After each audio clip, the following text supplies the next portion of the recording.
Hey there, welcome to Worth It Wednesday. Every Wednesday we send a principle worth learning, a question worth answering, and a recommendation worth taking. Today's principle is actually a definition, and it's the definition that we leverage for an ownership mentality whenever we teach our ownership mentality team training. Here it is. An ownership mentality is the decision to be ruthlessly responsible for the things that you can control.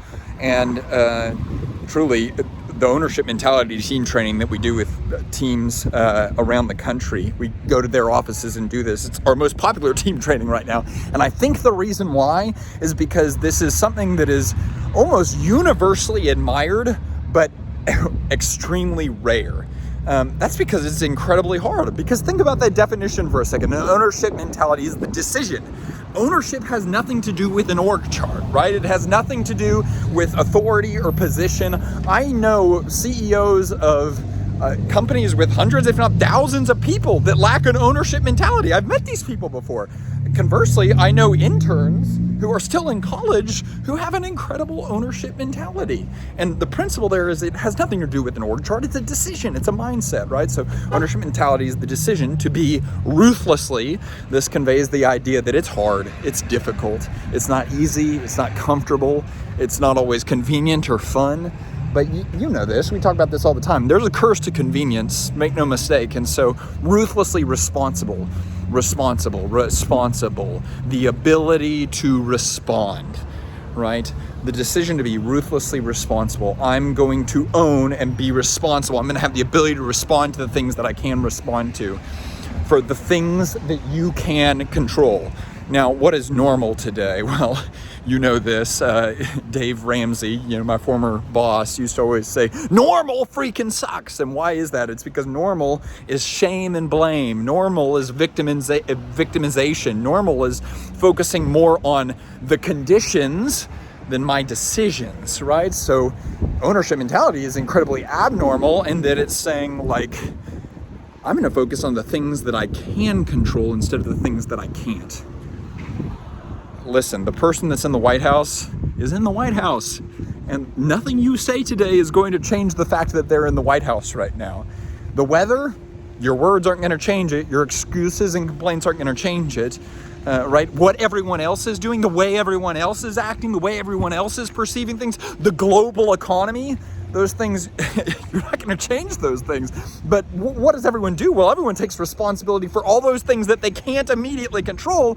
And in doing so, they abdicate responsibility for taking ownership over the things that they actually can. What can you control? You can control your attitude and your mindset. What can you control? You can control your daily habits, rhythms, and routines.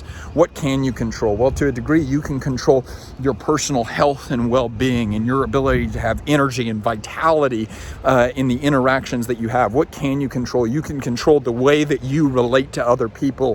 What can you control? You can control the environments that you choose to be in and the cleanliness of those environments and the order of those environments.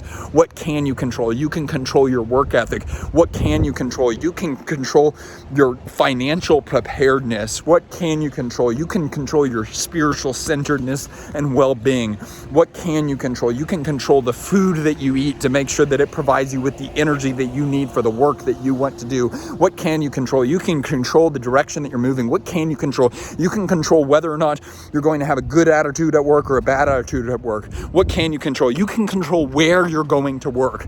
There's so much that you can actually control that if we would just open our eyes and say, I'm going to actually start being responsible for these things, then it's just an incredibly freeing state to live in. Now, it's an outrageously responsible state to live in, right? Like, there's a lot associated with that. And it's way easier to just be off the hook and talk about all the things you can't control, because the problem with talking about and realizing and reckoning with the things that you actually can control is, well, now you're responsible for them. And so this is why people don't do this oftentimes, because it's easier to not be responsible. But here's the final principle. The amount of freedom you experience is directly proportional to the amount of responsibility you take. Want more freedom? Take more responsibility. And that's directly tied into the principle for today, that an ownership mentality is the decision to be ruthlessly responsible for the things that you can control. Hope that this is helpful today. Have a killer Wednesday. Also, if you want to get on this email list, it's rapidly growing, which is really, really cool. We send this out every Wednesday, and you can sign up at pathforgrowth.com. Let's go, let's go, let's go.